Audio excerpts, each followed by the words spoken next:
හොරණ ප්‍රදේශයේ තවත් තේ වගාවක් අවුරුදු 2කමාරක් විතර වයස වෙන මේ තේ වගාවට මේ ක්ලයන්ට් අවශ්‍ය වෙනවා විසුරුම් මල් පද්ධතියක් සවි කරගන්න. විශේෂයෙන්ම ඉස්සරහට එන එල්නිනෝ තත්ත්වය, ඉදිරි පෑයුම් තත්ත්ව, ඒ වගේ මනාසන්නක් ලබා ගැනීමට තේ වගාවේ ජලය තිබීම අනිවාර්යයි. එතකොට මේ වගේ ප්‍රදේශයක ඩ්‍රවුට් සීසන් එකක් එනවා. ඒතර ඒ කාලෙදී වතුර දාගන්න මේ තේ වගාවට විසුරුම් මල් පද්ධතිය සවි කරන්න තමයි ප්ලෑන් කරන්නේ. එතකොට මේ වගාව මේ වන විටත් හොඳින් නඩත්තු කරලා තියෙනවා. නමුත් මේගොල්ලෝ සාමාන්‍ය විදිහට හෝස් බටයකින් තමයි වතුර දාලා තියෙන්නේ. ඉතින් ඒකට කාලය, ඒ වගේම ශ්‍රමය, ඒ වගේම මුදල් වැය වෙනවා. එතකොට එක තැනක ඉඳන් පහසුවෙන්ම ඔපරේට් කරන්න පුළුවන් විදිහට මේ තේ වගාවට විසුරුම් මල් පද්ධතිය සවි කරන්න තමයි බලාපොරොත්තු වෙන්නේ. එතකොට මේ ස්ථානයේ නළලිඳක් පවතිනවා. මේ නළලිඳෙන් තමයි මේ වතුර මේ පද්ධතියට ගන්න වෙලා තියෙන්නේ.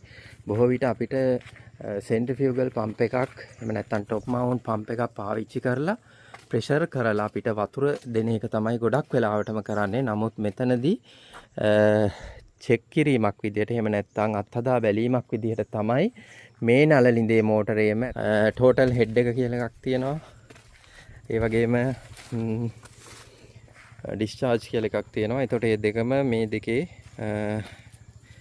දෙකම මේ මෝටරේ කලින් හයි කරලා තියෙන හින්දා ඒක ගැන මේ ක්ලයන්ට් අවබෝධයක් නැහැ. එතකොට මේ ඩීටේල් එක නැතුව තමයි මේ තේ වගාවට අපි විසුරුම් මල් පද්ධතියක් සවි කරන්නේ. නමුත් කලින් අපි සම්පූර්ණ පද්ධතිය සැලසුම් කරද්දී ගන්න ඕන මෝටරේ ටෝටල් හෙඩ් එක, ඒ වගේම ඩිස්චාර්ජ් එක කැල්කුලේෂන් එකක් කරලා තමයි සජෙස්ට් කරන්නේ. නමුත් දැන් තියෙන මෝටරේට තමයි මේ හදන්නේ. එතකොට මේ විදිහට පැනල් එක සරලව හයි කරලා තියෙනවා. එතකොට මේකට එයාර් රිලීස් වෑල්ව් එකක්, ඒ වගේම ස්ක්‍රීන් ෆිල්ටර් එකක්, ප්‍රෙෂර් ගේජ් එකක් තියෙනවා.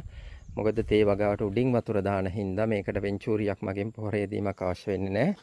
ඒතර මම මේ තේ ඉඩම කොටස් දෙකකට බෙදලා මේ විදිහට වම් අත පැත්තේ තියෙන කොටසින් මේ වෙනට උඩට බට එලලා තියෙනවා. ඒ වගේම දකුණු අත පැත්ත තාම හදලා නැහැ. ඒ හදන්න තියෙනවා. මේ බටේ යන්නේ ටැංකියට පිරෙන්න වතුර. ඒතර මෙතනින් මේ උඩට යන තියෙන බටේ තමයි ඒගොල්ලෝ කලින් පාවිච්චි කරලා තිබ්බේ. එකයි කාලේ බටයක් පාවිච්චි කරලා තේ ගස් වලට හෝස් එකෙන් වතුර දාලා තමයි මේ තත්ත්වයට මේ තේ වගාව හදාගෙන තියෙන්නේ. එතකොට අපි බලමු මේ වගාවේ විසුරුම් මල් පද්ධතිය කොහොමද සවි කරන්න කියලා. එතකොට ගණනය කිරීමෙන් පස්සේ මේ නොසල් එක තමයි පාවිච්චි කරන්නේ. ඉම්පැක්ට් ස්ප්‍රේ නොසල් කියන නොසල් එක. වතුර මලක් මේක අපි සරලව කිව්වොත්. එතකොට මේක විවිධ රේඩියස් තියෙන නොසල්ස් තියෙනවා. එතකොට මීටර 8 තියෙනවා, මීටර 10 තියෙනවා, මීටර 12 තියෙනවා, මීටර 15 තියෙනවා. සාමාන්‍යයෙන් එහාට අපි කියනවා රේන් ගන් කියලා කියනවා. මීටර 20න් එහා වගේ රේන් ගන් කියලා තමයි කියන්නේ. ඒතර මේක සාමාන්‍යයෙන් මීටර 8ත් 12ත් අතර වගේ රේඩියස් එකක් තියෙන ඉම්පැක්ට් ස්ප්‍රේ නොසල් එකක්. ඒතකොට මේ නොසල් එක තමයි මම අද පාවිච්චි කරන්න යන්නේ. එතකොට මේකේ මේ නිල් පාට කොටසිනොත් මේ යට තියෙන තැඹිලි පාට කොටසිනොත් වතුර විදෙනවා. ඒ වගේම මෙහා වටේට කරකැවෙමින් ජලය ලබා දීමක් තමයි සිද්ධ කරන්නේ. අපි බලමු මේක සවි කරායින් පස්සේ මේ නොසල් වැඩ කරනවද කියන එක, මේ වගාවට ජලය සම්පාදනය කිරීම සාර්ථක වෙනවද කියන එක. දැන් මෙහි සියලුම ඉම්පැක්ට් ස්ප්‍රේ නොසල් එහෙම නැත්නම් වතුර මල් සවි කරලා ඉවරයි. එතකොට මේ පහළ බෝලින් වලට 3ක් විතර හිටින්නත්, ඒ වගේම ඉහළ බෝලින් වලට 2ක් ප්‍රෙෂර් එක අවශ්‍යතාවය මත තමයි ඒක සවි කරලා තියෙන්නේ. එතකොට මේ විදිහට නොසල් සවි කරලා තියෙනවා. එතකොට මේ බටේ එකමාරෙන් ඇවිල්ලා අඟලෙන් සපෝට් කරලා තියෙනවා. මේක අපිට මෙහෙම්මම කියලා ගන්න බෑ. මොකද හේතුව ඩිස්චාර්ජ් එක, ෆ්ලෝ රේට් එක, ඒ සියලු දේවල් මත මේ දාන බටය තීරණය වෙනවා සම්පූර්ණයෙන්ම.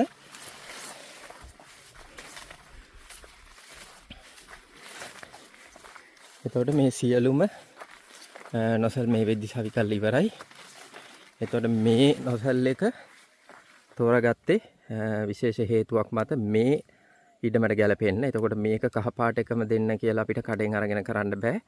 මේකේ ඇත්තටම ප්‍රෙෂර් එක ඒ වගේම ෆ්ලෝ රේට් එක සියලුම දේවල් කැල්කියුලේට් කරලා තමයි නොසල් එක සවි කරලා තියෙන්නේ. අපි බලමු මෙතන තියෙනවා තව නොසල් එකක්. ඊට එහා තව එකක් තියෙනවා.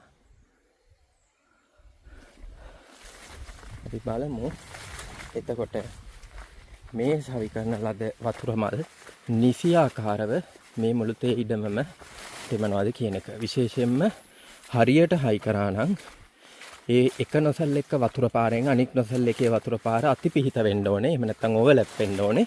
ඒතකොට මේ හරිය ටිකක් හන්ද වගේ. ඒතකොට මේ හරියේදී මම භාවිත කරලා තියෙන නොසල් දෙකක් මේ පොලිමට සහ මේ ඉඩම පළලෙන් අඩුයි. ඒතකොට පහළ බෑවුම එතකොට මේ බෑවුමට නොසල් 3ක් වෙන්න ලයින් එකකට පාවිච්චි කරලා තියෙනවා. අපි බලමු මේක කොහොමද ක්‍රියාත්මක වෙන්නේ කියලා. මේ විදිහට වතුර දැමීම සිද්ධ වෙනවා තේ වගාවට. විතරම කැමරාවත් වෙනවා. මේ ආකාරයට වතුර දැමීම සිද්ධ වෙනවා. එතකොට මේ තියෙන ප්‍රෙෂර් එකට ඇත්තම කිව්වොත් මේ ලණු ගලවගෙන යනවා. මේ විදිහට අතිපිහිට වෙමින් තේ වගාවට නිවැරදි ආකාරයෙන්ම වතුර වැටීම සිද්ධ වෙනවා.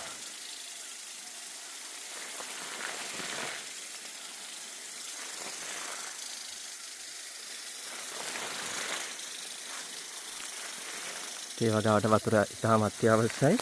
විශේෂයෙන්ම ඉස්සරහදී එන පෑවුම් කාලයට මේ වගේ වතුර දැමීමේ ක්‍රමයක් අපිට තිබුණොත් තේ ගස් ටික බේර ගන්නත් අස්වැන්න නිසියාකාර ලබා ගන්නත් පුළුවන්. මේ වගේ වතුර මල් පද්ධතියක් එහෙම නැත්නම් ඕනෑම ජල සම්පාදන පද්ධතියක් ඒ වගේම ගෙවතු වලට ජල සම්පාදන පද්ධති පිළිලි වලට ජල සම්පාදන පද්ධතිය ඇතුළු ඕනෑම ජල සම්පාදන පද්ධතියක් ඉදි කරන්න අවශ්‍ය නම් කමෙන්ට් කරන්න, කන්ටැක්ට් කරන්න. ස්තුතියි.